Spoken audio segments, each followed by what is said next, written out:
Thank you very much for coming to uni tonight. So tonight is our inaugural CV planning or career planning night, and I'd like to warmly introduce you to our first speaker, Dr. Peter Lim. So can we give him a warm welcome?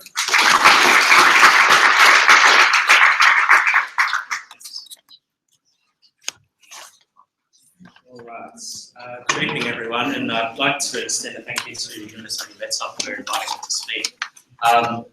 Brings back fond memories. I was a UNSW graduate and was pretty involved in MedSup, and it's really heartening to see MedSup putting on things like this, because I think these sorts of things are really valuable, particularly forward planning into career, the tsunami of industries that are coming. And I think it's really useful at this time to start thinking ahead. So I've been tasked to talk about a few things tonight. The first being, I'll talk a little bit about CV and how to try and develop that, how to make a career decision. Then I'm going to tell you about the best career there ever is, which is physician's training. My role at RPA, I guess I wear two hats. And the first is I'm a staff specialist in gastroenterology. But I guess tonight is I run the physician training program for RPA network, and that means that I read about 500 CVs every year, trying to whittle it down into 20 registrar positions, and I interview probably around about 80 people every year. So I guess what I'm trying to do tonight is give you a bit of an idea from my experience of residents coming looking for a job, the sorts of things that stand out to me, and maybe some of the things that you guys can do in the next couple of years or your first couple of years as an intern and resident that might help you stand out when you look for those training jobs. So I've been tasked with a lot of things. I'm going to firstly tell you why you're all winners already. I'm then going to talk a little bit about CV development. That is a huge talk in itself, and I could talk to you for over an hour about how to set out a CV. And I think probably what's more relevant to you is how to build a CV and how to get some of those experiences that you can put on a CV that will make you stand out. So I'll try and talk a little bit about that. I'll talk a little bit about choosing a career, and I guess that's not an easy thing to talk about, but I'll give it a crack. And finally, I'll talk specifically about basic physician training. Try not to go through what you can already get on a website or get some information about, but perhaps some of the important points to think about in the first couple of years if you're thinking about physician training as a registrar. All right, so we'll run to the finish line, so here we go. I'm going to start off with a timeline. I'm going to paint you a timeline. So actually, just before I begin, can I just get a show of hands for you here, 5 years? And so most of you are not at final year. Okay, that's cool. There are a lot of people video conferencing in. Video conferencing. Okay, cool. Let me put a timeline then. This is you now. Tiny little caterpillar, mind's filling with knowledge, and soon enough you're going to turn into this. You're going to finish your medical school training and you'll become an intern. Not long after that, and for most people, 18 months after you become an intern, suddenly you've got to sit a job interview. And you're going to kind of have a bit more of an idea of what to do with it. And that 18 months, you think about it takes forever, and 6 years is a long time. Internship and residency goes really quickly, and before you know it, you've just finished and you've suddenly you've got to start making some pretty big career decisions. And in order to compete with everyone, you've really got to think about how you're going to differentiate yourself from others who are coming. So in 18 months after you finish your training, you'll come up against this. A very mean-looking interview panel who are going to ask you lots of nasty questions. The problem is, that's everyone else. How do you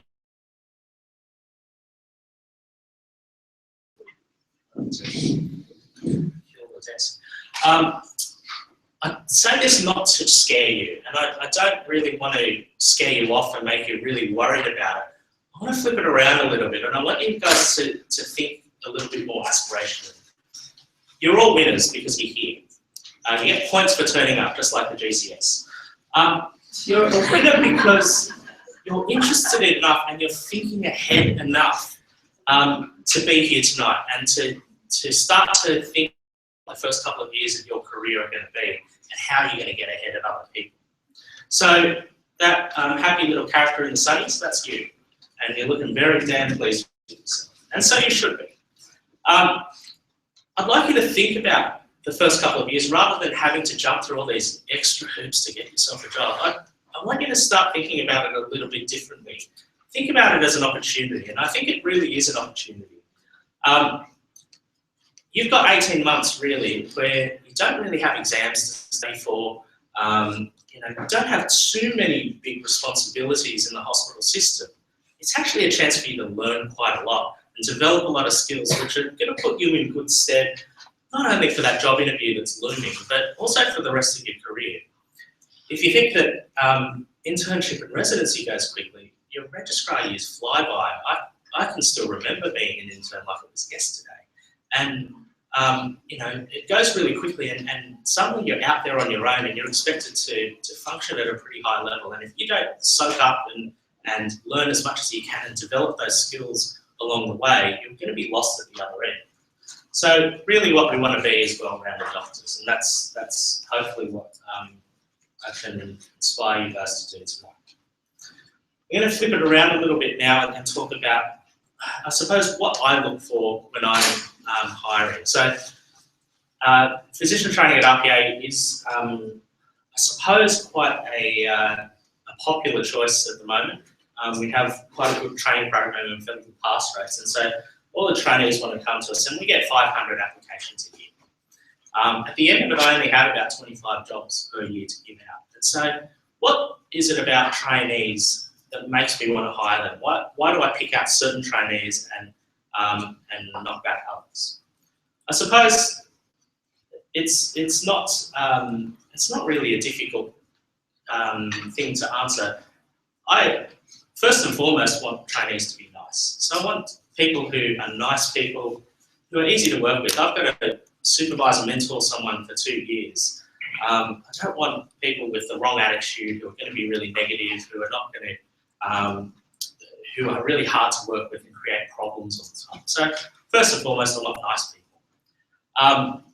I do want people who work hard and who are responsible.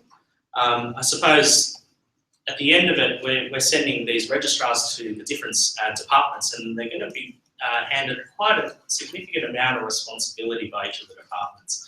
And I want the consultants at my hospital to have the confidence to, I guess, know that if they give someone a task, it gets done, or and take some of the responsibility for some of those big decisions. Obviously, want someone who's trustworthy and hardworking, and I guess probably the higher level things are having someone with a bit of initiative. So I want someone who sees a problem and doesn't come at me and complain about it. I want someone who actually looks at how they can fix the problem within the experiences that they have. And so someone who takes the initiative is quite a desirable attribute. This is actually further down the list and becoming more so. So, I mean, obviously you want someone to be a good doctor and have a pretty good knowledge base and be fairly good clinically.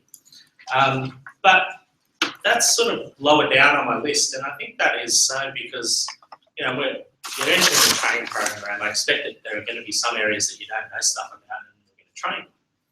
But what I really want is someone who is sound clinically and that they know their limits and they know when to ask for help.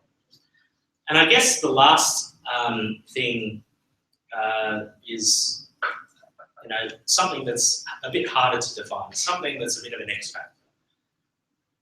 A trainee who is innovative and comes up with ideas and comes up with solutions to problems, comes up with training, off their own back, develops training programs, or goes and does something with a bit of initiative, I think is someone that I'd like to work with. I'm a really big fan of people who get involved and immersed in the hospital culture and the community.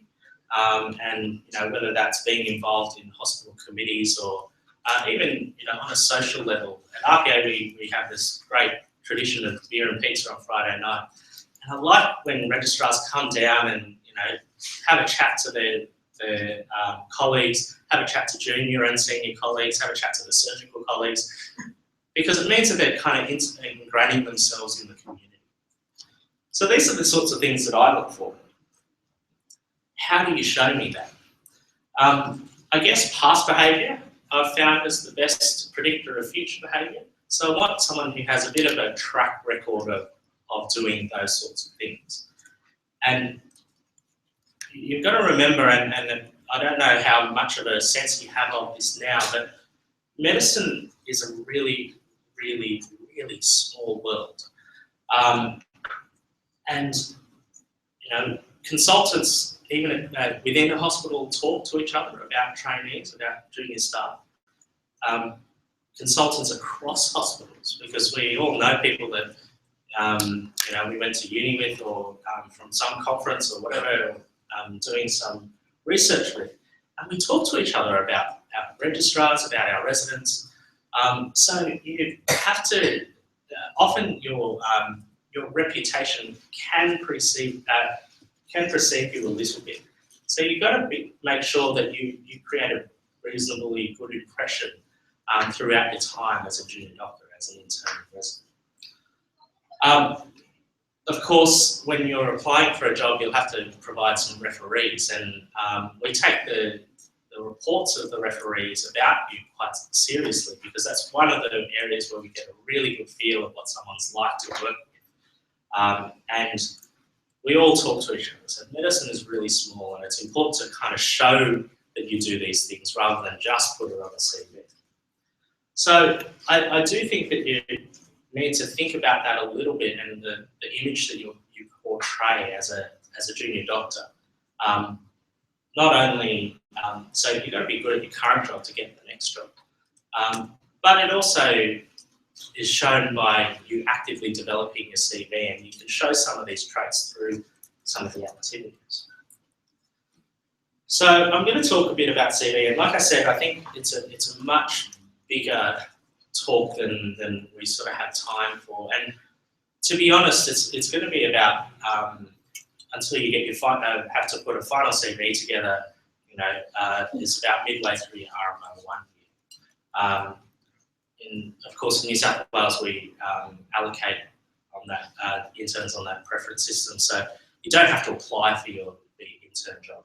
Whereas, but you do, the next time you really have to put together a good CV is in the middle of your RMO 1 year. So I think it's really important to say that you can't fix your CV, or you can't start putting together your CV just at that point. And the reason why is to have, meaty, good, tangible things on your CV, it actually takes some time to do those things, to actually put it down on paper. So if you're pulling out, or if you're starting to write the CV, a couple of weeks before the application date closes, you're already in a backwards. You're already a bit behind. It's a really valuable document, and I would urge you all to start thinking a little bit about how you're going to put together a CV and commit some time to actually creating it and to continually updating it. It should be dynamic, so you shouldn't just pull it out in front of just before the job interviews. You should actually work on it all the time. You should regularly just bring it out and go, oh, okay, where are the gaps? What haven't I done? Is there something else that I'd like to develop the skills in? And then you can actively seek out those opportunities. Sometimes, you might not recognise those opportunities if you're not actively looking for them. So I do think that your CV is something that you should try and update regularly. Number one, because you'll remember stuff to put down on it, but also it helps you figure out what else you need to do. The other thing about CV is there's no one way to do it. I guess I'll talk a little bit about one sort of style of CV and a few suggested headings and things, and a few suggested areas to look at. But people do CVs differently, and there's no right or wrong answer. So I think it's really worthwhile showing it to senior colleagues, so showing it to your registrar or to your consultant, and asking them for some advice on your CV. So, a couple of sort of general points about CV. Firstly, as someone who has to read 500 CVs in a very short period of time, I like quality and not quantity. Think about, scrutinise every single word, every single line on the CV. You want it just to be really punchy highlights of who you are and what your strengths are. You don't want to put millions and millions of words on your CV, because if I'm quickly reading through 500 CVs, I don't have a lot of time to kind of drill down if you've got huge chunks of prose and paragraphs on your CV. I really want to see dot points and things that are really succinct and new.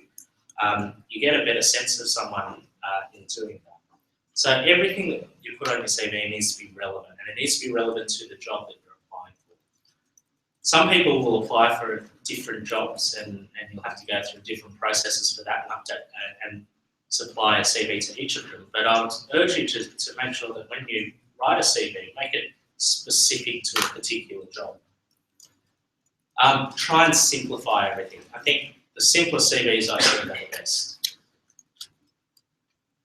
My biggest hate, my pet hate in CVs is when a CV is laid out badly or it's presented very badly with spelling mistakes, grammatical errors, things not lining up. Maybe that's my OCD coming out. But it actually says a lot about you if you put together a pretty crappy CV. If if I see someone who has got spelling mistakes all the way through their CV, what that says to me is their written communication is bad. They don't care enough about the job to make the CV look absolutely perfect. Their attention to detail is bad. So we read between the lines a little bit, and you have to be really careful. So that's all I'm going to say about it, because I could go on for a long time. The other thing is, and it's a similar point, you've got to make sure that that it flows and it makes sense, and it tells a story on it, I guess. It tells me who you are, where you come from, and where you're headed. The biggest differentiating factor between one candidate and the next, because they're RMOs, they've done sort of the same thing.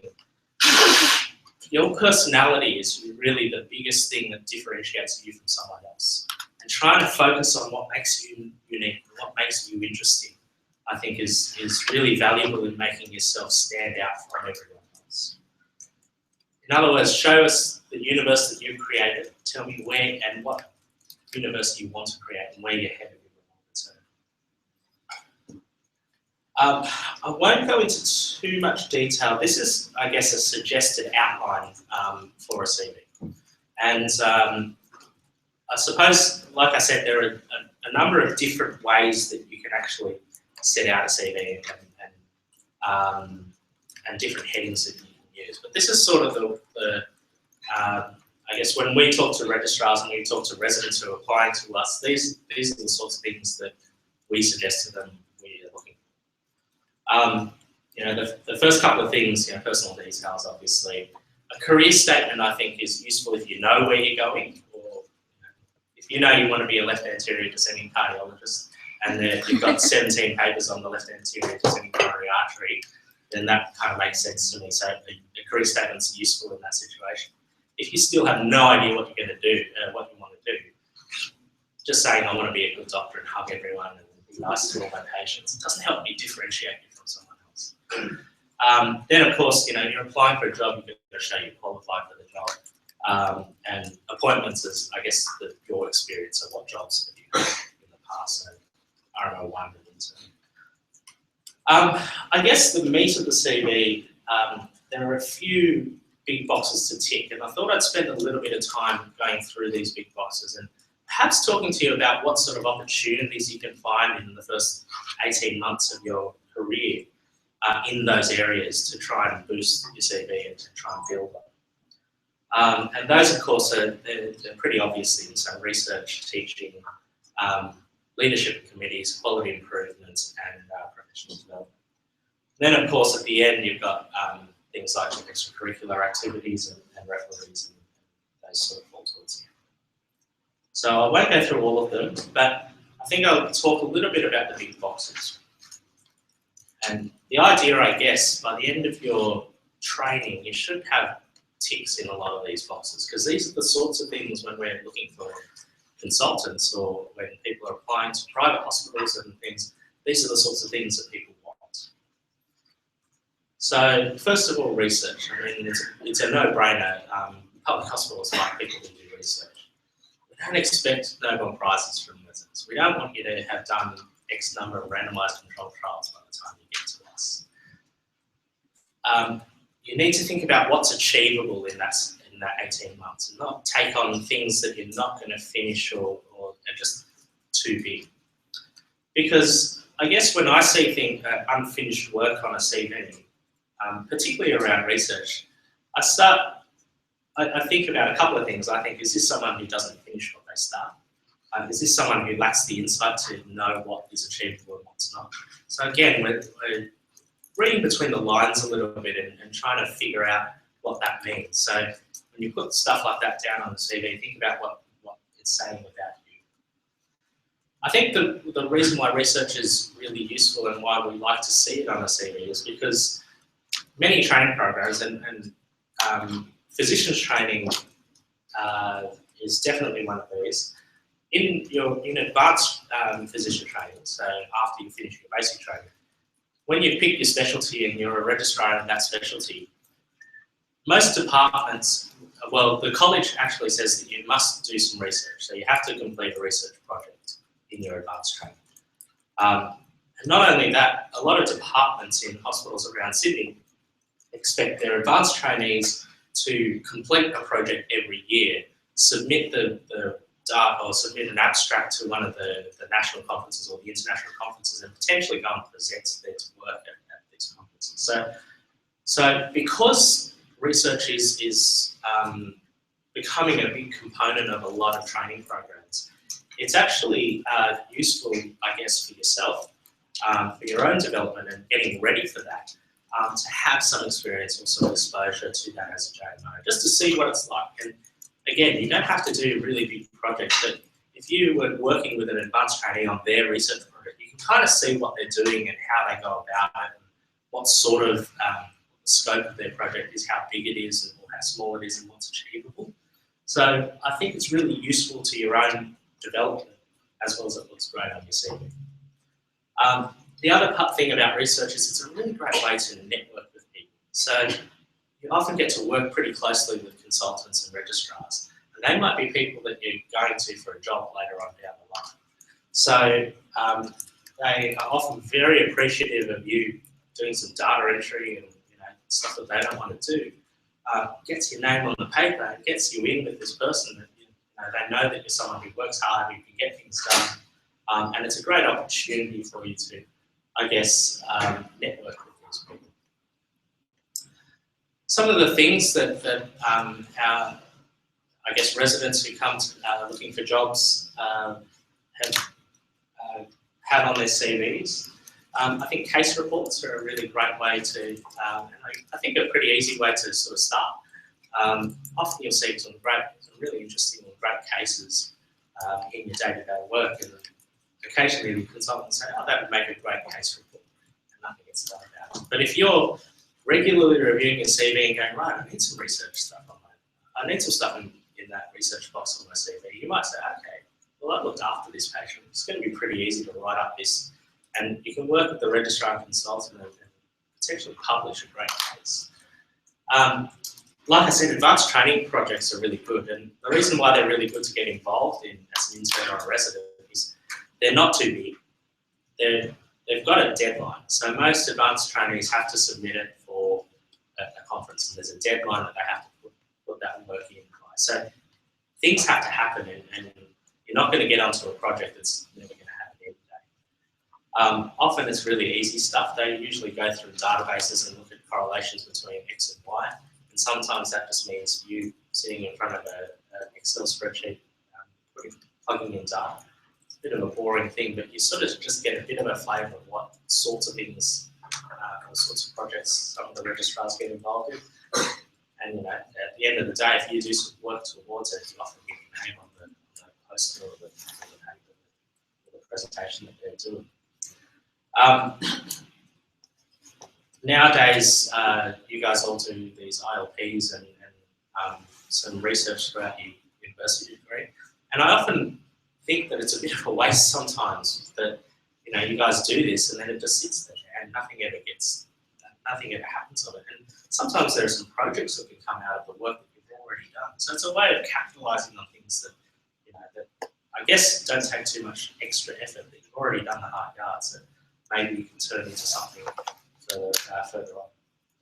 And I think if you know what you want to do, if you decided that you do want to be a left anterior descending cardiologist, you probably need to start thinking about targeting your efforts a little bit. And maybe it's a chance to go and talk to the consultants in cardiology and say, I want to do a cardiology-based project. And it might mean that, again, it's that networking opportunity to get known by the department. So I think teaching is another sort of fairly subject. Just a quick question regarding the research stuff. You mentioned unfinished work. Are you referring to, say, if you do an abstract or present it and then don't follow through and get it published, or what are you referring to? I think it's more people who put sort of ongoing projects that haven't reached a particular So just point. put down your I think at the resident level, if you got yourself an abstract or something, I think that would be fantastic. I think that's a pretty high level thing. If you can do even, if you can take it on further and publish it or present it or something, that's even better. So, I think it's just having something. If I saw something from someone, a project that they started in 2007, and they haven't done anything with it, I'd kind of be sitting there going, oh, what have you done? And also, as a doing VPT stuff, do you value research in other fields as well, or only relevant research? Yeah, so I think it's more the process of it. So getting some skills in research doesn't matter what it is. And I think, being general interns and residents, you can't always pick the opportunities that you get. So I think it's a bit unfair. If you've got this great orthopaedic project that you've taken through, I'm going to look at that as when I'm hiring VPTs, and I'm not going to discount that because maybe you didn't have a medical term and you get an opportunity to do some that sort of stuff. And the fact that you've taken it through and got some exposure and build some skills in research means that you can actually apply it to whatever else you do. So, I would look upon any sort of research. It doesn't have to be that focused at this level. So teaching is a pretty stock standard one. We encourage our registrars to teach quite a lot in our program, and that's because we think it's incredibly helpful for your own learning. I think to be able to teach something to someone, you have to really know and understand it. I think it's a great chance to, and I guess even when you're an intern, you've got some level of seniority in the hospital. You're senior to the students. And I think you have actually a great opportunity to mentor and influence students. If you think back to your own clinical placements, and the best clinical placements are the ones where the registrar and the intern kind of take you under their wing, make you do stuff, talk to you, full stop. You have the opportunity to kind of inspire students, and I think that's a great thing in this. I think teaching is really fun, and I wouldn't be doing the job that I do if I didn't think it was fun. And I guess that kind of falls back to the last point. The people who you're going to for a job, the people like me who give jobs out in training programs, are people who probably don't teach. So I love it when people come and they're really interested and passionate about teaching. It's something that I like. So you sort of have a natural affinity for that. As an intern and a resident, I think that there are lots of different teaching opportunities around the hospital. No one's ever going to say no to you if you want to teach someone something. Really, you should be aiming for, I guess, formalised things through the hospital or the different clinical schools.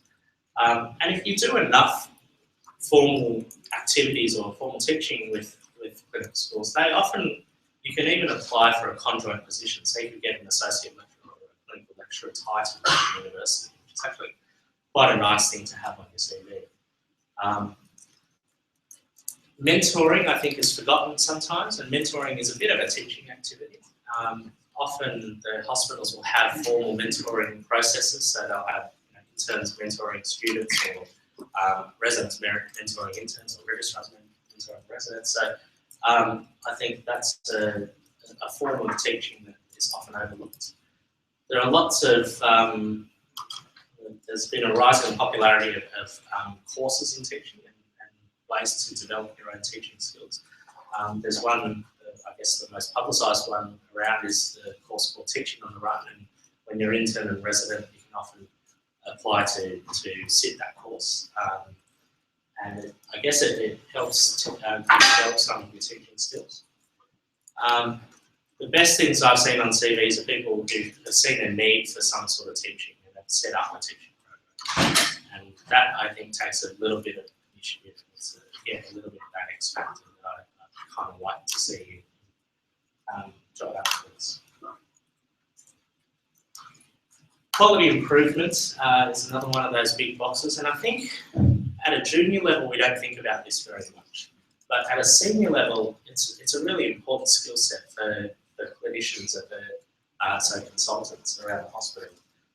You guys as interns and residents actually have quite a unique opportunity to have a really big impact on the system. So you're the front line. It goes from the consultant's brain to you guys, and you guys carry out the orders. And you can see where all the problems are in that process. I think you have quite a unique perspective and a unique understanding of the problems and the issues, and you're probably able to offer some quite unique solutions as a result of that. In our training team, we always talk about whingy registrars, whingy trainees, and we hate people who come and complain to us and sort of have, I have this problem and just lay it on you. I love it when people say, I have this problem with this thing, but I think what would work would actually be if we all did this. And so don't complain about problems, fix it. If the system's not working, come up with a solution. And I think they often turn into nice quality improvement projects that look really nice on the CV. Great example, I had a group of trainees at a particular hospital who were frustrated at the fact that every IV cannulation trolley on every different ward was different. And they started a project and they managed to follow this through, and it's called the IV cannulation trolley project. And they managed to standardise every cannulation trolley in the hospital so that they could access things and get cannulas done quicker. They evaluated it, showed that it took less time to do a cannula, improved patient safety and patient care. Fantastic project, really easy, and something done at the internal level. It's terrific.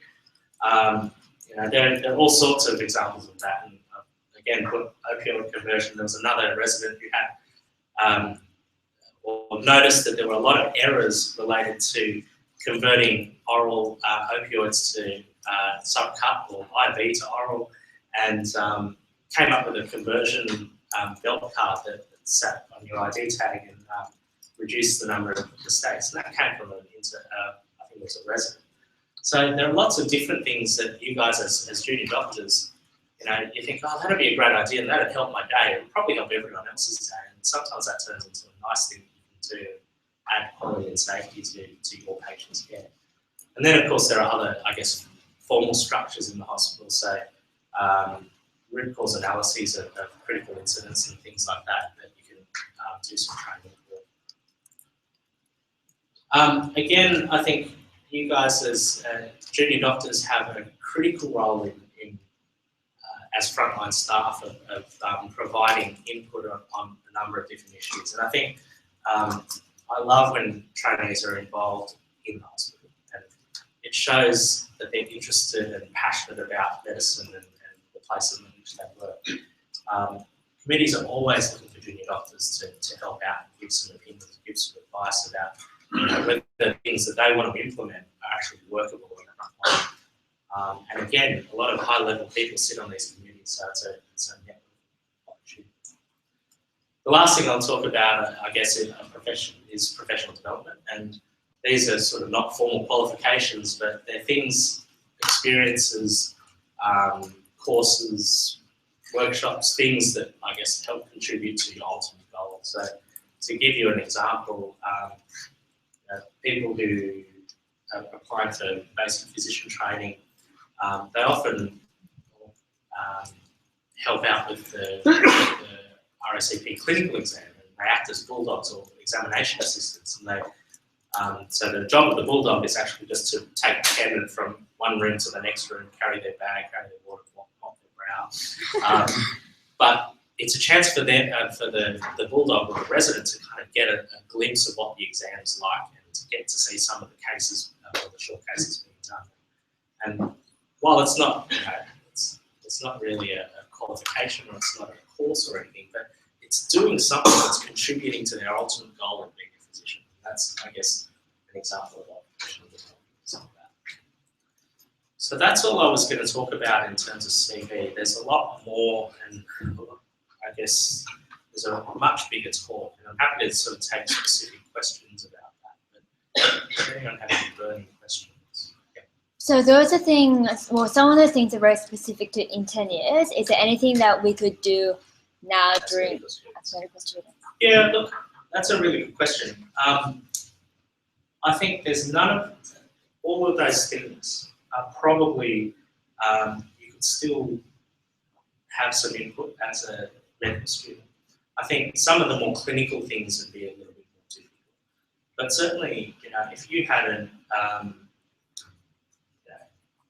I don't see why a senior medical student couldn't do any of those things. And I think you'd need some support from consultants and from registrars to do it.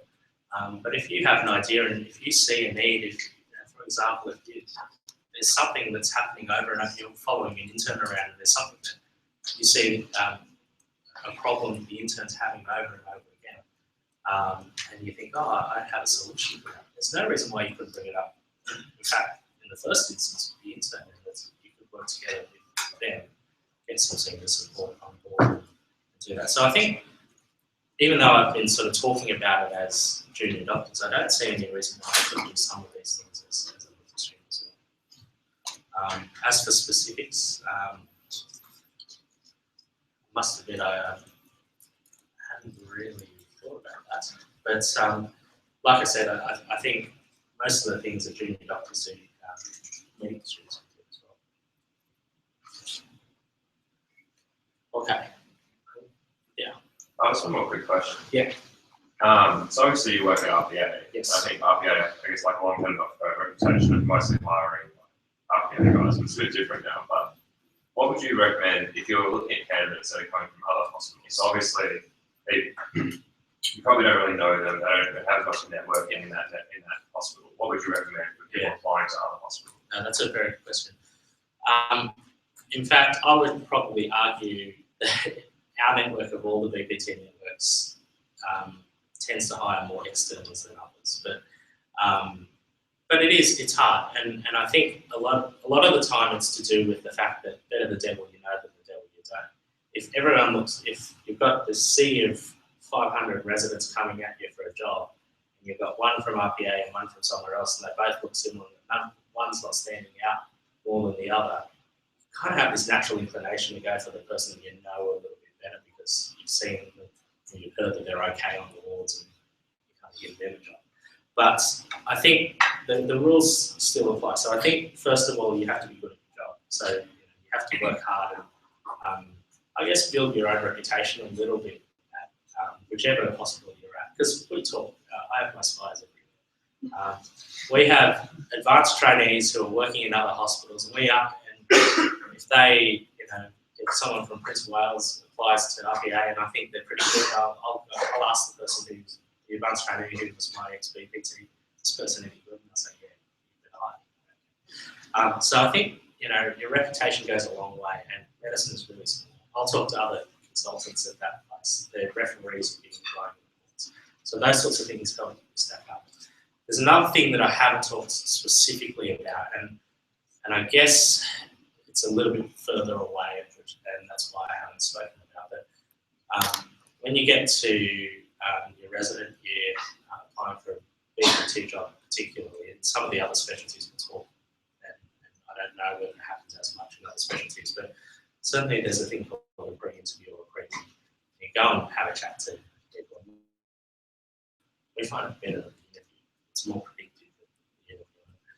You know, you get a really good sense of what someone's like and how you conduct yourself in that interaction and how you network in that interaction is really important. So I haven't really talked too much about that today, but I think that's a couple of things I like.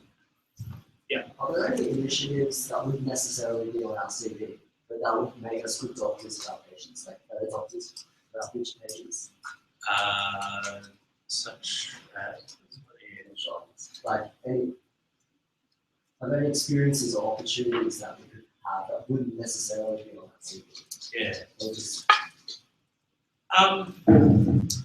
look, I think something I haven't talked about, I guess, extracurricular things. And, you know, it's a bit of a controversial area. Some people don't like extracurricular things on a CV and some people do. I actually quite like it because it gives me a bit of a sense of what people are like outside of medicine and outside of the clinical sphere and what they're like as people. But you have to be really careful to put things on there that are going to make you stand out again. So things that are useful, you know, skills that you have that might be transferable into the clinical setting. So the things that usually do that, you know, if you're involved at something at a high level, it shows that you're committed to a cause. You can the dedication that is required to do something at a high level. Teamwork, you know, sports stuff shows that you can work in a team. And that sort of skill is really transferable into medicine. Things that volunteer stuff show that you're a nice person. And things that you do that are a little bit different. I've seen people put things that not everyone would do, like a male candidate put ballet dancer at some incredibly high level. And I said, wow, that's something that's a bit unusual. Makes you memorable in that sea of 500 CVs. All right, better crack on. I'll talk very briefly about making a career choice, and I think there's not an easy way to make a career choice. Some of you may know now what you want to do when you grow up. Some of you may not, and that's okay. I think it's still very, very early, and I think you shouldn't make a decision too early. I think it's a bit hard as there are some things when I was a medical student that I really, really liked, and I went to determine that as a junior doctor and hated it. So I think getting some experience early as a junior doctor is something that you're interested in is really, really valuable. But you don't need to know what you want to do. I think if you're interested in something, rank it highly in your intern and resident preferences, intern preferences, and try and get some exposure to it to see whether you really like it working in that area. Think bigger picture. I was really interested in medical oncology for a little while, and I really liked the inpatient medical oncology stuff, which was really, I guess, patients sort of at the end of their life with very, very advanced disease who had quite a lot of symptoms from their disease. But medical oncology as a whole is very different from that. There's a lot of outpatient work that you don't ever get to see as a junior doctor working in the hospital. So just remembering that the hospital is not the be all and end all, and there's a lot of medicine that happens outside the hospital, and whether you get exposed to that and if that changes your career decision. I've always found that you know, mentors and consultants and registrars that I've worked with that I wanted to be like really influenced me. And I think it's one of the reasons why I'm a gastroenterologist, because I had some great registrars and consultants in that area. And I thought, gee, I want to be like you like that. That's sort of influenced quite a lot of my decision. The other part was I had an epiphany at the pub. But if you don't have an epiphany, here's a little diagram that might help you. So here you are. You've got to decide whether you're crazy or you're sane. Because if you're crazy and you have a significant attention span, then you need to be a psychiatrist. If your attention span is non-existent, then you have to do it. If, however, you decide you're sane and you're hard working. You've got to decide what you like. Are you nice? Because if you're nice and you hate adults, then you should do kids. If you're nice and you hate kids, then you should do physician training. If you're mean, you know, if it doesn't matter because the patient's asleep, then you're probably an anesthetist. If the patient's dead, then you're a pilot. If you're not really interested in work, but you're afraid of the light, then radiologist. If you're afraid of the dark and you think big, then dermatology. And if you think small, probably alright. I think that's all I can say about that. I think it's a very personal decision, and people come to a decision in different ways. The last thing, and I'll run through this really quickly, is I'll just talk a little bit about adult physician training, and particularly in the context of New South Wales and a couple of things to think about. So the first thing I'll say is being a physician is awesome. I love my job. I think it's an incredibly rewarding career. I think it's really diverse. You get to look after a lot of patients. You get this great continuity of care. You look after patients in the acute setting when they're really unwell, and you look after them in the long term as well. There are lots of options, and you can work in different ways, and it's really flexible, and it's really fun. The real basics of BPT is that it's a 3-year training. The most common way that people arrive at is that they do a year, their intern year, and then they count their RMO 1 year, and then do 2 years of being a medical registrar. So getting a medical registrar job after 2 years.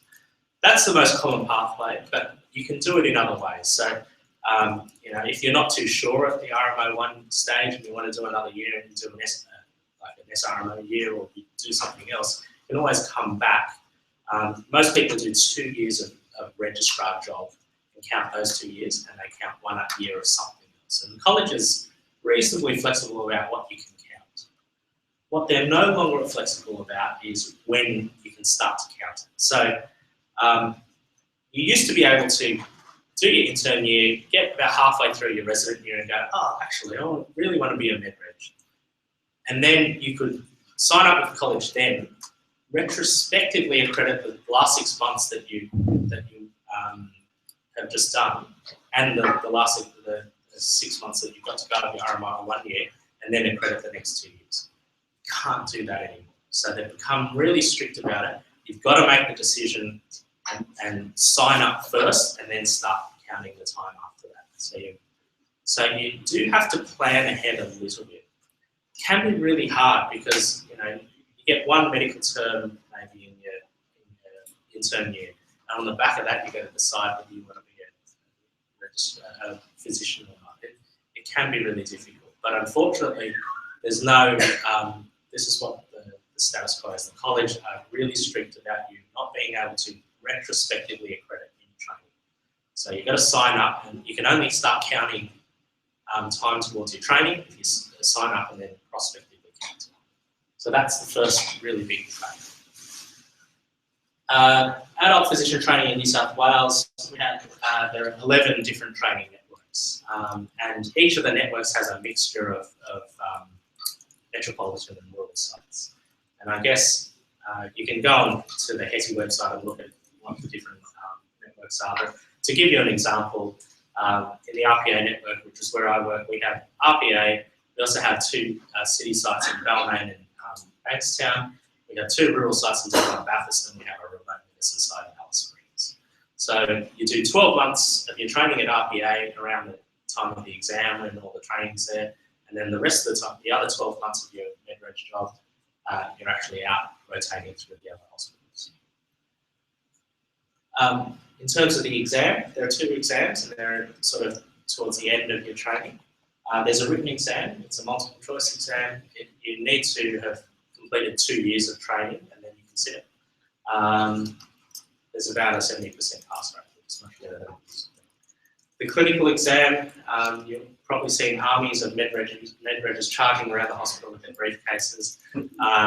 So that's after you need to have passed the written exam to sit that. And short and long cases, and I know that you guys don't do long cases anymore, but it's pretty straightforward. You history examination, talk to an examiner for 15 minutes about. After you finish your basic physician training, that's when you, I guess, start to subspecialise and pick your specialty.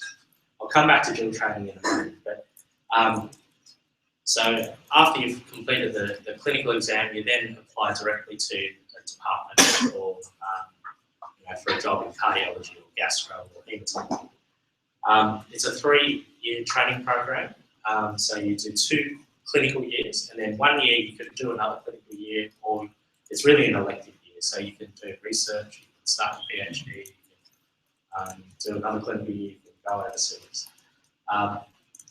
Sometimes people do postgraduate fellowships, so after you finish your training, you want to get some more experience, or you want to specialise in a particular area, you might do a fellowship and go overseas. There's a thing, a dual training pathway now, where you do 2 years of general medicine and 2 years of a subspecialty training, and after that 4 years, you come out dual training as a general medicine / and there are a few jobs coming up around where you can do 1 year of general medicine in the country, 2 years back in the city with your subspecialty, 1 year of gen med in the country after that. It sets you up for a job in the country. Very nice. So I know there aren't many final years in the audience, but for all the rest of you, there is light at the end of the tunnel. It is a freight train, but at least it's a fun one. So that's all I have. Happy to take some questions. Wait, so just because I'm not quite familiar with this, so you have a year of internships as junior medical officer, then you have the RMO year, Yes. and then you do 2, and then you do your exam to get into. So there's no entrance criteria. There's no selection into training. There's no exam to get into. Right. So all you need to do physician training is sign up to college and pay the money. So you do your intern year, you sign up at the beginning of RMO 1, you count your RMO 1 year as a resident, and then you do 2 years of med-reg training, and at the end of 2 years, or in that second year of med-reg training, you do your 2 exams. Right. So that's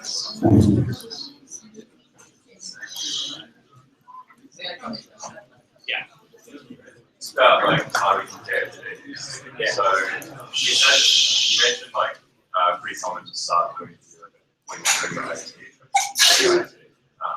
Is there any advantage to starting it earlier or trying to do it at the same time, or it's not really? Yeah, look, it's a very individual decision. Some people have done it and done it very successfully. Some people do it and fail miserably. It's the time. And it depends, I guess it's an individual decision on how well you manage your time. I haven't seen many people do it very successfully. I admit most people tend to do it after their Your advice? I think I'd probably say yes, but it would just depend on the individual. And I've also heard people kind of more successfully going down and also like masters. Have you heard much about I must admit I haven't seen much of that. It's like what would it be if it's a college number of things? Yeah, I think that's, they used to call it something else. I can't remember what it was now, but I have seen a few people previously do something similar to that. So like But if you saw it in CV, a master's probably don't put me Yeah, so that's a really good question. More and more people are coming to me at the resident level looking for a BPT job with masters under their belts or starting masters. My advice there is I think you need to, I wouldn't do it just for the job. I think that if you have a clear idea of why you want to do it and you're doing it for a specific reason, I think it's useful. But you could sign up and pay lots of money and do this thing and still not get a job. It's not going to, it's not going to guarantee you something. So I think if you're really interested in doing Masters of Public Health or Masters of Therapy for a particular reason, then I'll do it. But I wouldn't solely do it for the job. I think I've run out of time, so thank you very much. Thank you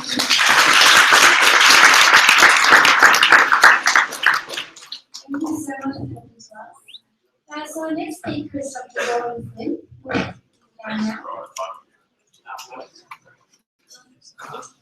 Dr. Gordon Flynn works at UNSW and will be talking about ICU and ED today. So please give a round of applause.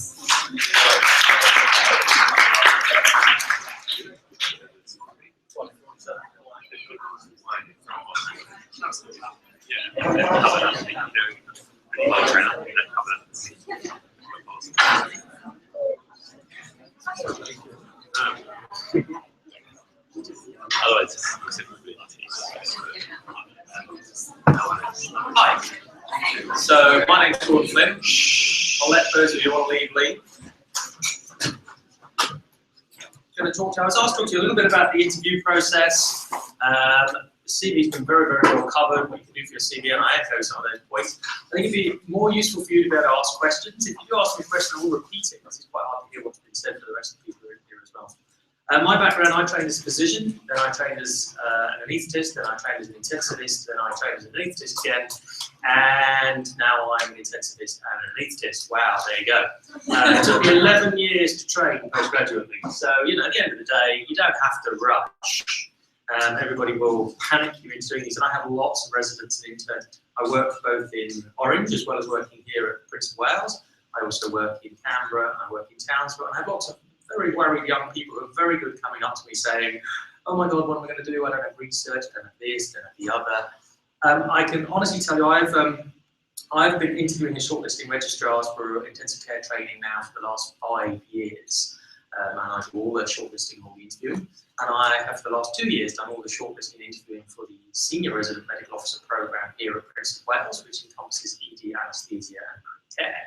So I can tell you what I am looking for and what I'm not looking for. And I'll go a little bit over the CV a little bit. If you want to stand up, play a game. See if you can stand up. Go on. And if you haven't managed to stand up, you failed already.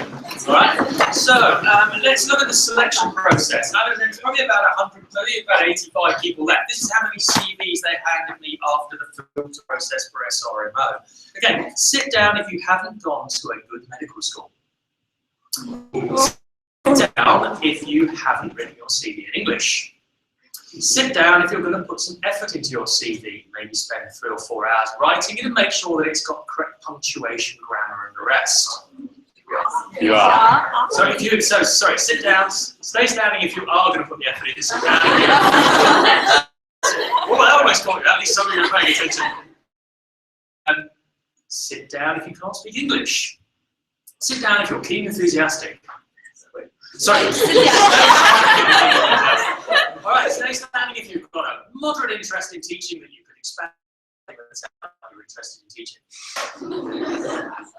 Stay standing if you've heard the word research and you've possibly seen somebody do some research, therefore you can put a little bit on your CV saying, you know what, I'm aware of some research. You can see, you can all sit down now, you can see I've really thinned the crowd. Okay, I can see I've given 85 CVs, and I wouldn't put my own CV in the pile. It was incredible. 4 of us tried to shortlist these people. In the end, what do you think we did? I like random. It's very hard, actually. I mean, you know, because think of the effort that you've put into writing it. I owe you the effort to read it. And I can get through a couple of bottles of wine just trying to read all your CVs and have 3 things of my life. So, you know, what can you say? There are people with better CVs than me. It's rather depressing. The director of the intensive care unit and I sat down and went, we wouldn't get shortlisted for an interview. Or, now, it's a very interesting, something else about the Masters in Public Health. Almost everybody had the Masters in Crit Care. I don't have a Masters in Critical Care, and I'm a critical care specialist. So, look, and of course you're all going to say, well, what could I put on my CV that would make me look different? If I tell you, all 85 of you will put it on your CV and it'll all be the same. So you can see the dilemma slightly here.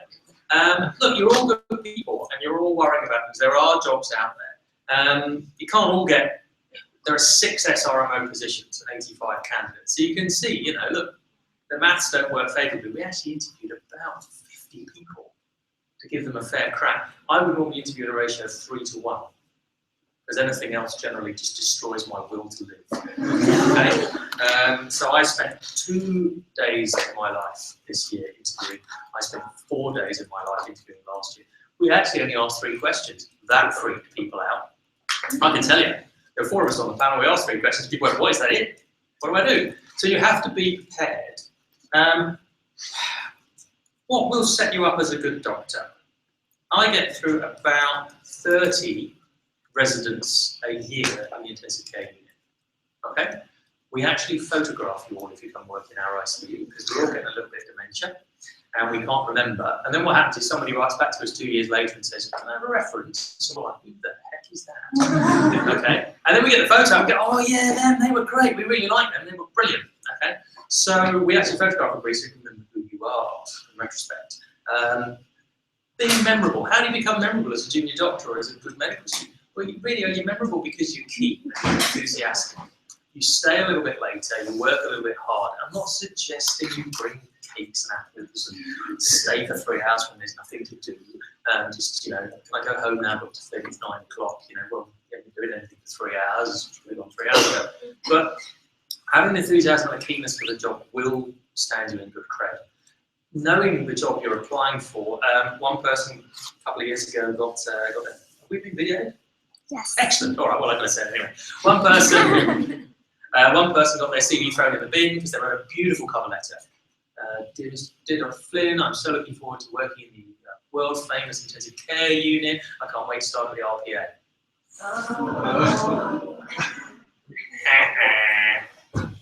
Well, you're all going, "Oh, but it's good to see me." Yeah, but if you can't work out which blinking hospital you're writing to, it's a little bit insulting. I've seen CVs written on ring paper that you rip off. That's not good either. That's a bad look. That will get you in the bin. All right. And I've seen a CV written in the oh gosh, now I'm going to get this right. I would say in the third person, but it's not. It's in the first person plural or whatever. Dr. Flynn is a very keen worker. Dr. Flynn is a jolly nice person. We all had a bit of a talk, I'll be honest. I wouldn't recommend that either. Photos is interesting. If you put a photo on, fantastic. If you don't put a photo on, fantastic. It's not going to get you the job or not get you the job. It might make it a little bit easier when we're sorting through at the end to see who was who, but at the end of the day, actually, if we can't remember who you are, you probably don't want to work for us. So, we do remember who we want. And I remember the people who worked hard. Okay? That's probably the honest advice. Now, what will happen to you when you get in? So what year is everybody in here? So it's only a few final years. Second year. Once. Nice split. Look, when I say don't panic, I mean, look, intensive care, critical care, and anaesthesia. Oh gosh, they're the best jobs in the world. I'm not going to say that actually. What I'm going to tell you is that medicine is probably one of the most privileged jobs that you can actually do. Now, that's not taking away from being an engineer or an architect or anything else, which is also a fantastic job. But medicine does offer you a great privilege to meet people, do things to them, share some of the most amazing moments in their life with them, watch babies being born, watch people get better when they thought they'd die, all kinds of fantastic things. And you get that from most elements of medicine, not biology, I'm afraid. Biology can also be very fulfilling, but they come back to life. Well, a friend of mine who's a forensic pathologist came and gave us a talk, and he said, over at Glee, 3 of them a year wake up. He said he's actually not so worried about the 3 that wake up, it's how many they don't notice. I'm so glad this has been video. So, look, it's a great job, it's a great privilege, and I would stress to you, gosh, if you are one of those people right now who knows exactly what they want to be in 6 years, fantastic. I take my hat off to you. But then I'm standing in front of you as a man who took 11 years to get where he got to. And, there's 2 ways, or many, many ways to skin a cat and get there. In fact, I was a consultant in London and gave that all up to come back here again and became a senior registrar again because I wanted to come to Sydney and work in Sydney. So, look, you pay your money, you take your choice. What you can't do, though, is do nothing. Okay?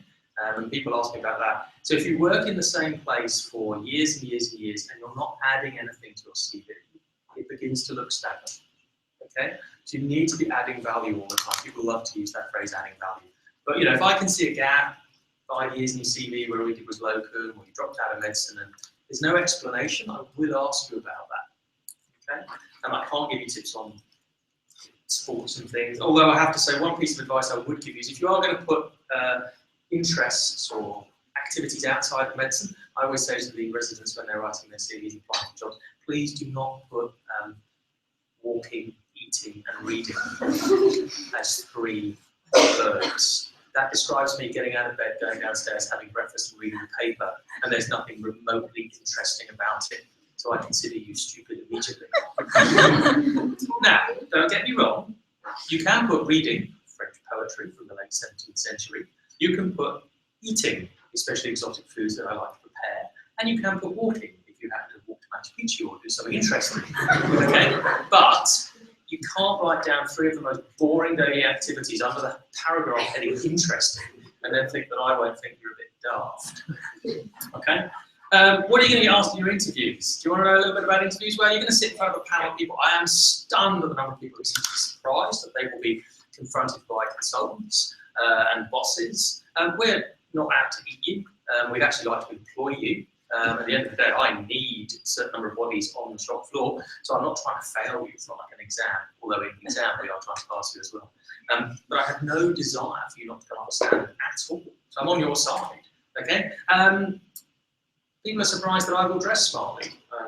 So I was actually plastering my kitchen just before I came here, so I apologise for the slightly laissez-faire attitude. But when you come to interview, because I would expect you to look smart, I will serve you the courtesy of looking smart myself. Okay, so I'll be in a suit. So when you see 3 guys and girls in suits, don't be surprised. That's what we're going to wear. There'll be a desk. We'll be one side. You'll be the other. It'll feel slightly confrontational.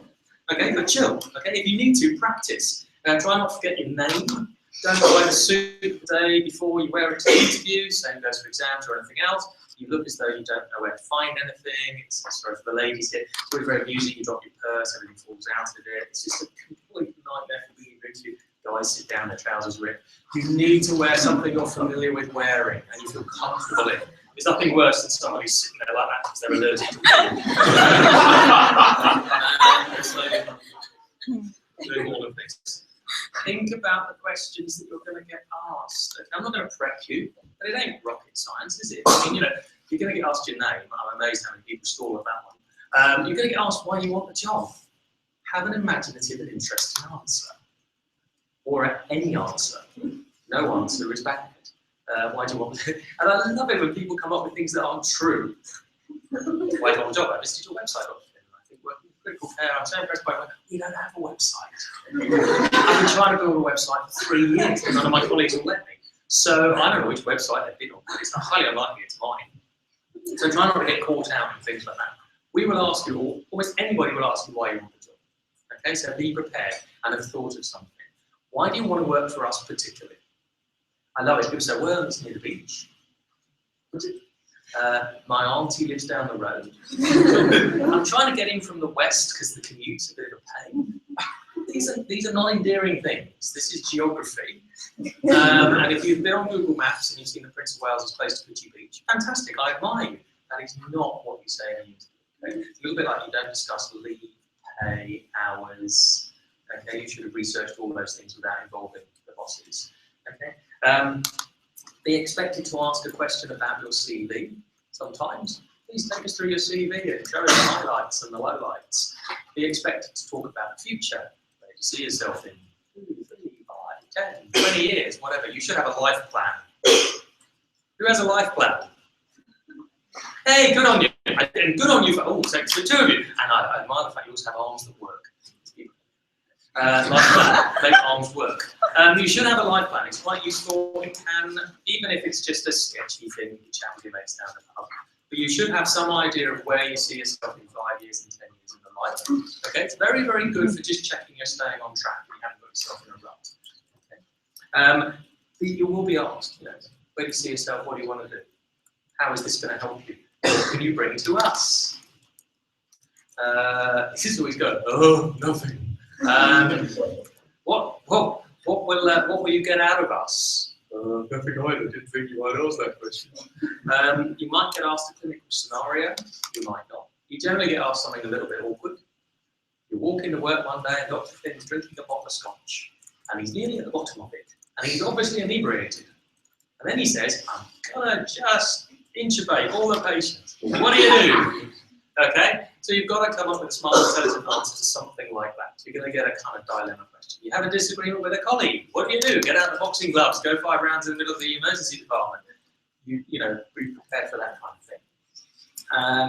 And last but not least, my favourite question that people get asked is, do you have any questions you'd like to ask us? A number of people who just go, no, gotta go now. Really? Don't get me wrong, I'm not suggesting you make up a question. What colour are the walls in the intensive care? Not good either, okay? But if you do have a question you'd like to ask, that's the opportunity to ask it. If you don't have a question you'd like to ask because you've heavily researched the unit, you've researched it from people who've previously done the job, you've had friends who've worked there, say that, it sounds brilliant. You know, actually, do you know what? I've got a friend who's done the job, said it was magic, I was there as a student, really liked it, and therefore I think it's a fantastic place to work, and I've heard it's got great teaching and I'll believe you, because I'm a trusting kind of guy. Okay, that's the main things you need to do. Crit care. Okay, now have any of you got wind of the fact that there are no jobs in medicine anymore? It's terrible. We're all going to be truck drivers. I'm doing my heavy. Well, that's what I'm classing.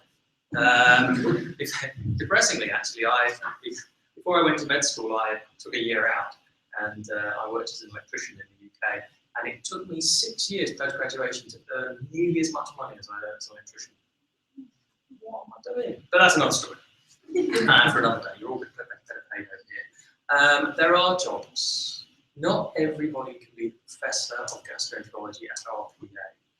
So if I ask you all to stand up now, and you'll say, well, after that fantastic, inspiring speech about gastroenterology at RPA, that's it for me. No other options. You're going to be disappointed because they're not going to have 85 chairs of gastroenterology. And medicine's an interesting thing. People tend to drift into where there might be job opportunities. Okay. So again, it's a little bit like having a life plan. You need a backup plan, backup plan, backup plan. You might not like your chosen speciality. I mean, how many of you have done pathology? How many of you have done advanced pediatric ophthalmology? You know, I want to be a pediatrician. My whole family are pediatricians. I am the black sheep of the family because I like adults. It's better than saying I like children, I suppose. But actually, I went and did peds, and I really wasn't that enamoured by it anymore. And you know, my whole family have disowned me for that very fact.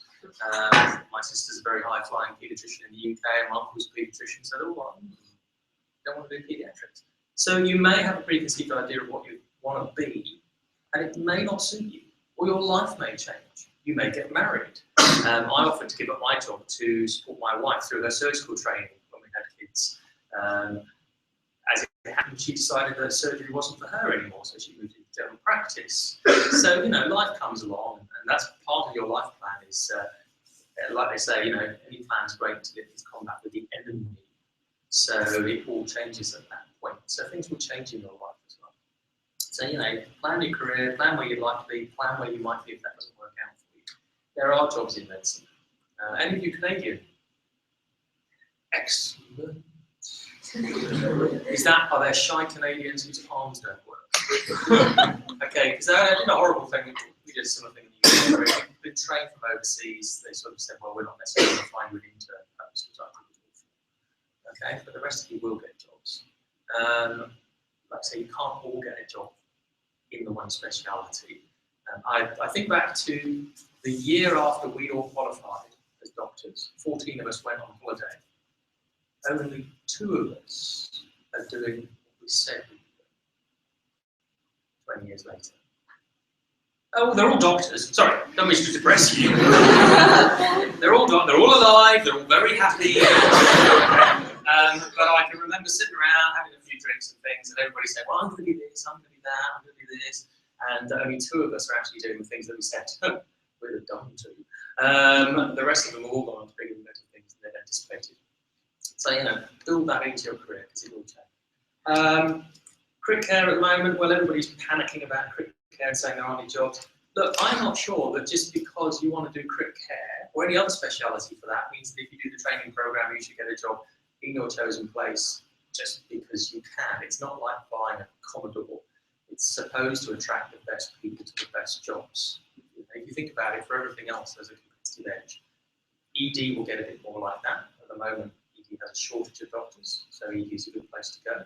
Anaesthesia has a surfeit of doctors. So, it's quite hard. For 3 jobs as anaesthetic registrar, they get over 250 applicants. You like those odds? That's quite scary. So, you need to think, what can I do? Where can I get to? Again, I'm not trying to be somber. I'm trying to actually say to you, you'll all get jobs, you'll all be very happy. You get talked to at all about GPs and general practice? Any of you remotely interested in general practice? It's fantastic, isn't it? I owe the answer to stop working on those who are remotely interested. My wife was very offended tonight, or yesterday, when someone was going to this talk to talking about general practice. Don't blame me, they asked me to talk about crit care, I talk about anything. But, consider everything. We need more primary care physicians than we need tertiary physicians, that's for sure. ED, great job. Anybody want to do ED? Emergency? Want to be emergency physicians? Okay. Look, I know, hey, it may change. So, ED is a great job. You will balance your lifestyle with your intellectual stimulation and everything else. ED has a bit of everything. Crit care has a bit of everything. Anaesthesia is great if you like doing Sudoku. And you're into eye gadgets. I'm an anaesthetist as well, so I'm allowed to say that. And it's a very high earning job as well. I don't know much because I do more crit care than I do anaesthesia. Have you guys got any questions you'd like to ask me about the whole process of advancing yourselves? Nothing. So you decide. Yes, sir. Do you have any advice about securing a position in the specialty that you do? Look, probably if you know what you want to do and you're fortunate enough to be in that position, one of the best things you can do, obviously, is do it as your student elective or spend some time there. Make a little bit of extra effort to go there and hang out there. Find people there you like and you talk to them. Okay? That gets your face recognised a little bit when you apply for jobs. Potentially gets you able to put somebody like that down as your reference. Also, if you say, oh, do you know what, Dr. Finn, I really want to be a critical care specialist. And then I look at your CV and you've never been to a critical care conference, you've never joined the Critical Care Society as a student, you've never actually done any critical care. I think, well, you're saying one thing, but your action is saying something else. Does that make sense? So it's much better to walk the walk than just talk a bit of talk. That would be my honest advice to you. Okay? Now, that may not suit you. Geez, if all of you are going to do critical care, we're going to have a very busy unit on Monday. I'm not suggesting that all of you just hang around. But if you really do have a passion for something, that's probably the best way. Go along and show that you're passionate. We all like to employ passionate people, not in a romantic way. Yes. Any other questions at all? Yes? Well, given where you are now, if you could go back and do it all over again, would you take the same pathway? I'd be a civil engineer. Sorry, the question was, would I take the same pathway? So I'll break it into 2 bits. I would do something else, purely because I love medicine and I wouldn't give up medicine. But if I had the chance to do it all again, do something different, just because it would be interesting. That answers that. Been there, done that, got the medical t-shirt. Would I do the same training program? No. It's a convoluted medical training program that I went through. What you don't get, what people don't talk about on their CV is experience does count. Okay? So if you do spend a lot of time and you have gained a lot of experience and you have done lots of different jobs, okay, and you've been keen, enthusiastic, I will look at you and I will say, gosh, if I employ this person, they could probably do the job, my job, because they're so competent, they're so experienced, and they can just get on with it. So experience won't count against you. So I have a very experienced CV with lots of variety. I never sort of fell off the track and went into things I didn't want to do. I didn't do surgery or ENT or any of those things. But so it wasn't a bad system that I went through. I spent some time in the States, trained in the UK, trained over here. So look, I probably wouldn't change my training too much. I love critical care. I like anaesthesia. But hey, all of medicine is fantastic. In particular, with paediatrics. Pathology is just dead boring as far as I'm concerned. It's not. That's actually fascinating. Any other questions? Is there any things that you didn't do as a student when you were like a medical student? There are things I didn't do as a medical student. My But God. now you regret it. And now I regret. Gosh, look, it's an interesting thing. You only get, God, I sound like Eminem. You only get one life and one shot and one shot. So if there are things you want to do as a student with your life, or even as a grown-up with your life, go and do them. It will only make you a richer person. Now, if that is doing the dole, unemployment. Yeah, sorry, the dole in the UK. Don't do that. That's stagnating. But if you want to sail around the world for a year, geez, I'll support you. We had a very good registrar who I employed from being an SRMO to registrar. She was worried about the job. At the end of the year, she said, a fantastic year, but I'm going to go around the world for a year. And my advice to her was fantastic, go for it.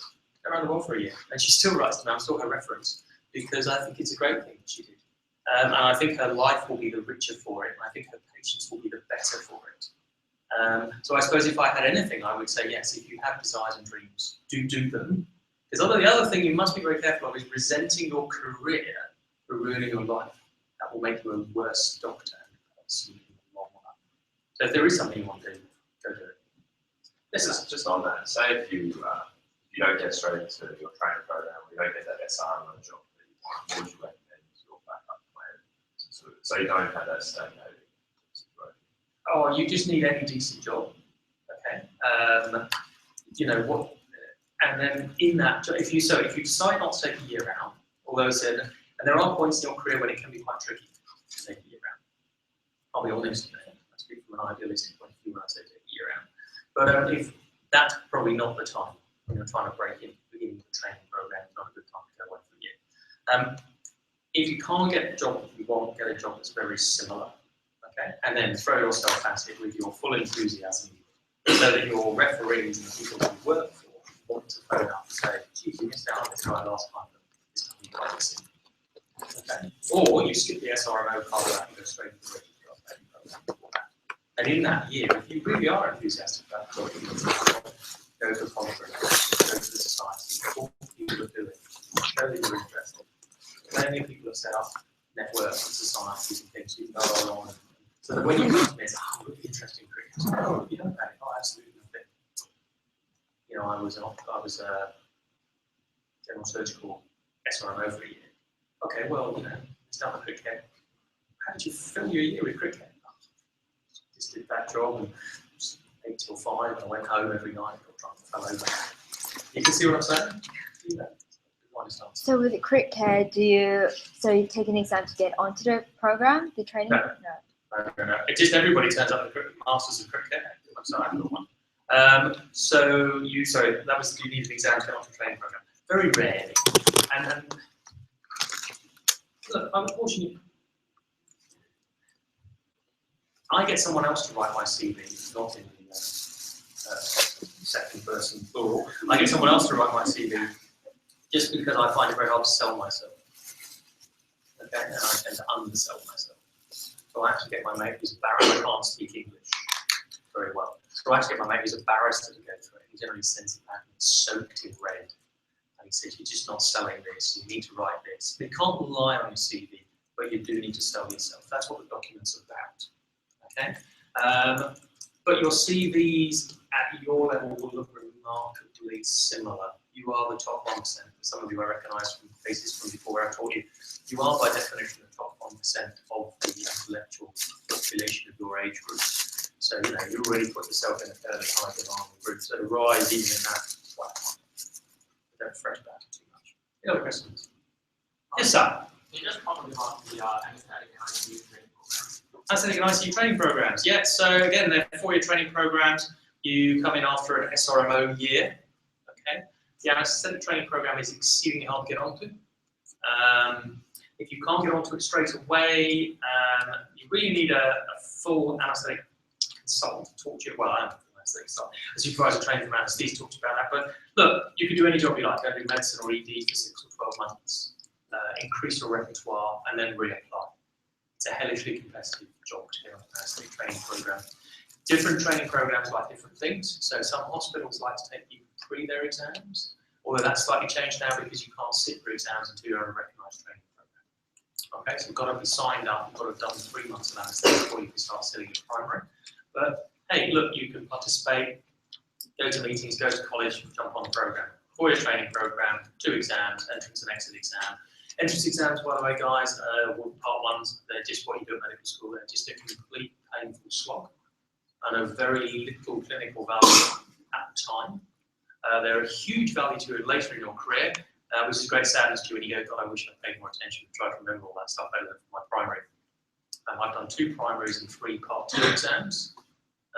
So you get 4 colleges. I don't recommend that either. Whoever was asking would I do my career the same time, the same way. No, joining 4 colleges is nuts. Don't do that. Doing 2 primaries is nuts. And 3 finals is also nuts. But that's pretty much a training program. But that's the fastest track you can do through it. Intern, resident, SRMO, 4 years as a registrar. Hey, suck the marrow out of life. Take some time. Be a better doctor for it. Go and do a fellowship in Canada for a year where you just do kind of Pete's cardiac or something. Then go and do a fellowship in London and then complete 4 years training. Yes. Quite a few of us are either like bonded to go work in the country, working as specialists. You said you did some work in Orange. Can you say a bit about what to prepare in the country? Okay, so the question's about being bonded. Sorry. 50 Shades of Face Hospital. To work in the country. Working in the country is very, very interesting. Okay, I've worked in 14 rural hospitals. Yeah, another career thing. And some of the most interesting stuff I've seen rural. In fact, gosh, 3 months ago I was spending Saturday afternoon chatting to a colleague from RPA who was up as the anaesthetic doctor in a rural hospital and this isn't Orange, when we got a call from ED because there was a 12-year-old asthmatic child arrested. And the child was arrested. And I work in adult ICU, so he was fine. We got him back, put him in the adult ICU, ventilated him, sent him off to Sydney Kids here, got better, went home. And actually can be very, very fulfilling. That doesn't happen to me in my routine day here at Prince Wales. So I would strongly recommend the country to you. And I certainly think if you can get a bit of mixed practice as well, it's fantastic. But it's purely country, it's very exciting out there in the country. Yes. Right, so you mentioned that you got a lot of applicants for very few positions. So the people you chose, what made you choose them?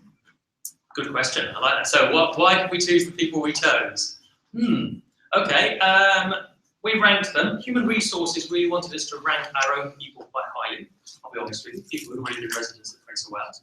We said, not so sure about that. We want to pick the people we liked the most. We used a combination of the CV and the interview. Everybody scored 9 out of 10 on their CV, so there we are. That's that one, blown out of the water. So really it came down to the interview. What do I want? I want someone who can walk upright, answer the questions intelligently, didn't walk into the door frame when they came in, and presented themselves well. And in fact, several people I knew came along and presented themselves terribly. If it is the most important job, and it's the job you want, please practice. I'm not suggesting you don't have a rote answer. A few people actually did that in the interview. So we'd ask a question, what do you think you bring to the Prince of Wales SRMO position?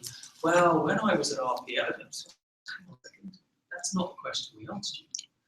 You're giving us a rote answer to a different question, something you've prepared. We didn't ask you that. So that was irritating, so we bounced for that. It's actually easier to say to you why people didn't get selected. One poor person, we said, "Have you got any questions for us?" And she nearly ran out of the room. And we quite liked her up until that point. She literally burst into tears and ran out of the room. Then Collins and I were like, "Something we said, we did our So, you need to be prepared. It's stressful being interviewed. I've actually been interviewed, about half a dozen times in the last 5 years. And it's very, very stressful. Practically practice both sides. Get 3 or 4 of you together. 3 of you interview one person, do that, and then go to the interview panel and say, well, actually, what was it I liked about you? I always say this about exams. I was stunned to me. One of the best ways to prepare for vivas and things is to viva people who are more junior than you. Because suddenly you think, God, that's the kind of thing I would say, and it sounds awful how I'm listening to it. I wouldn't give them any marks for saying that. That's just gibberish. Oh my God, you must challenge what I say. Same thing when you're being interviewed. You sit on the interview panel and say, "Oh, that's the answer I would give," which I used to think was very good, but now in hindsight, I think it just sounds like rubbish now I'm sat on this side. So practice is quite useful. But please, please, please, that does not mean we come up with a rote. And that's not what I encourage. Do not walk in like a robot. This is the most important job, and this is the reason I will have it. Dr. Flynn, stop interrupting me. I have a speech to make. That will not get you the job, and we will think you are dead weird, and we will put you at the bottom of the pile. We may even phone up a few people and say, "Do not enjoy this." Does that answer your question? Well, I want to know what made them stand out, because if they all have the same CV, I mean, if everyone can speak well, I mean, when everyone comes into medicine, they know. Look, I could have employed 40 people out of 45. I could have. I really could have. What happens at the end of it is you all give a mark out of 10. Okay, and then we average the mark out. Interesting enough, a little bit like exams and things, the marks are very, very close, just 1 or 2 either side, and then basically we rank people at the end. That's to be honest with you. And a few people you might find it quite strange. You know, I sort of said to you about people had some quirks about them that were interesting people. But the problem is, if I say to you, one person we really quite liked, she dyed her hair a funny colour and she had a streak in it. She seemed quite quirky. We thought she seemed keen, enthusiastic. We thought, yeah, she'd be interested in having you in. Now, don't all go out and dye your hair, because then it won't be quirky anymore. That's the problem with me telling you something quirky. If your turn up, it's not quirky, so I can't give you the tip. But yes, I can't. A well-balanced, rounded answers to the question, well-presented, keen, enthusiastic, eye contact. All the things people talked about exams and things. You know, you're all making visual eye contact. I can tell who I've lost in the crowd. I can tell who I haven't lost. I can tell people are looking at me and asking a sample and are interested. And I can tell whatever, another old fart droning on about his life. So you can see that, you can pick that up quite well. You know, and therefore you are making judgments of people. Those of you who go to bars will do this all the time. You sit there and you may even do it on the train or the bus. You look at people and you make judgments about them. They do say you've decided within the first 10 seconds whether or not you're going to employ somebody. I don't think that's true actually myself. There you go. Any other questions? Yes, up the back there. What's the training program for ED? I knew someone would ask me that. Now, you notice the one thing I've never done in my life is ED. Okay. I did actually reply to my email saying if anybody asks me a specific question about ED, they'll need to get an ED decision. They're almost all the same, 4 years. The nice thing about ED is they will say that ED is well funded, so they will pay for you to go off and do some anesthesia, some kids, some physician training. Basically, you need a nice global overview of everything. Again, it's 4 years, 2 exams. You enter probably from SRMO, and that's the fastest you can get through. When I say it's a 4-year training program, as I say, you are looking at an average of 11 years. You don't have to do it in 4 years. I'd like to say, actually, I never resat in my exams 4 years before I didn't. I'm not didn't. I just decided to do lots of other things sort of sideways. That's the fastest when we say 4 years. Obviously, my personal slant is to say don't do it in 4 years. Do some other stuff, because you'll be a better position for it. Having said that, I know some people who did it in 4 years who are absolutely excellent positions. So if you can do it in 4 years and you're in an excellent position, magic, go for it. Yes, again, she comes back again. If it's another question about the position training program, I'm really...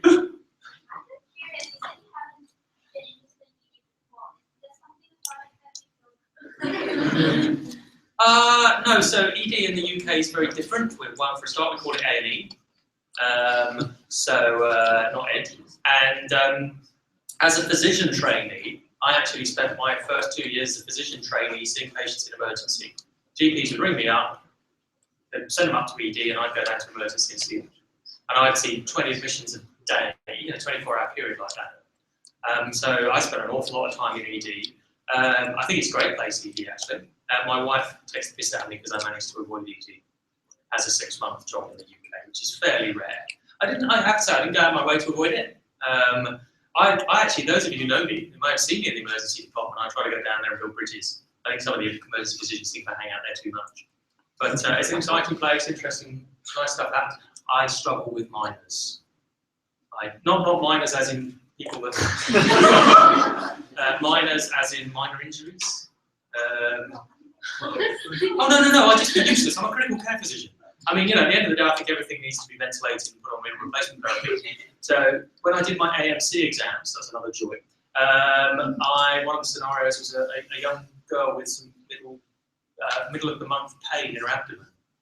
Well, I thought she needed an operation. Apparently, she needed a couple of paracetamol and it was little shirts and come back in a couple of weeks if it's not got better. I was on for doing laparotomy. Whenever I get asked to see somebody like that in the emergency department, well, I'm a consultant anaesthetist. I mean, you're going to sleep, love. You're having an operation. So, obviously got that one wrong. So, yeah, can you imagine me and miners? My wife says you take 4 hours to see anybody. Miners would grind to a halt and wait until I'm gut for 3 days. Resus, love it. Great. Spent a lot of time in trauma training. A lot of people have gone under trains. The States was all trauma for me. Lots of gunshot wounds and things. If you like jumping out of helicopters, you like mass trauma, emergency is the job for you. Obviously balanced up my head a lot more injuries as well. So, any other questions? Yes? This is just a quick interview-related question, and it might sound oddly specific, but what do you think about, like, in terms of wearing, say, like nice watches or jewelry or cufflinks, things like that? Should you try and look more professional? Should you just try and look good? So somebody on after me. Yeah. Sorry, my apologies. So my honest advice would be don't bling it up too much. Don't put a grill in. I remember the first time I taught medical students had the same watch as me. And I remember thinking it took me 15 years to get that watch, and my wife bought it as a 10th wedding anniversary. Oh well, such is life. Let's hope these batteries are not I don't know, it doesn't bother me. I mean, as long as you're not showing with it, you are what you are. I don't think you should dress down, I don't think you should dress up. You should just be yourself. That's probably the most honest thing to say to you. I say this advice about CVs, actually. I think your CV should be roughly the same length and certainly not longer than the people you're applying to, unless you have a Nobel Prize. Okay, then it can be as long as you like. But I laugh when I get CVs that are 30 pages long. Now, don't get me wrong, if that's 25 pages of references for all the research you've done, fair enough, because I'm not going to read them. But some people write 25 pages of prose. My life's too short. I've got 85 other CVs to read. If I give them 10 minutes each, you can do the math. You can realise how many bottles of red wine I'll get through. And therefore, I just can't read a 26-page CV. So I think your CV should be a relatively short length. Some people actually do on one side, which I find quite remarkable. 25, I think, is too many. I'm not going to suggest to you how you write it particularly. Best thing you do, write it, give it to somebody else, see what they think, and read some other people's CVs and get a kind of feel for it. That's the honest one. But what you wear, like I say, just be comfortable in it. So, if you do buy a super bling suit with diamond encrusted pinstripes in it, if the first time you've ever worn it, you're going to look like a wazzock. We'll pick up on it. Whereas if you've worn it lots and that's what you normally wear, you'll wear it with a plum. All right. If there are no further questions, I will get off. Oh, yes, sir. No, Thank you very much for your time.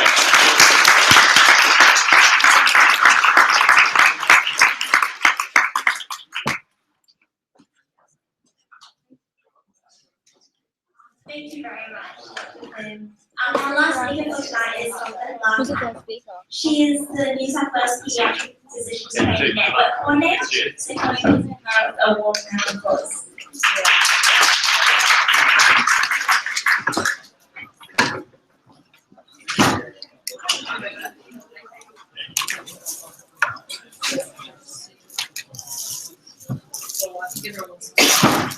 Does anyone here want to just ask questions rather than, because all I would do is tell you exactly what the last two speakers have said and re-emphasise the same information. I think everyone's frightened there's no jobs, there's plenty of jobs. They told me there was no jobs when I started paediatrics. I spoke to some of my bosses when I was training and they told them there was no jobs. There will always be jobs.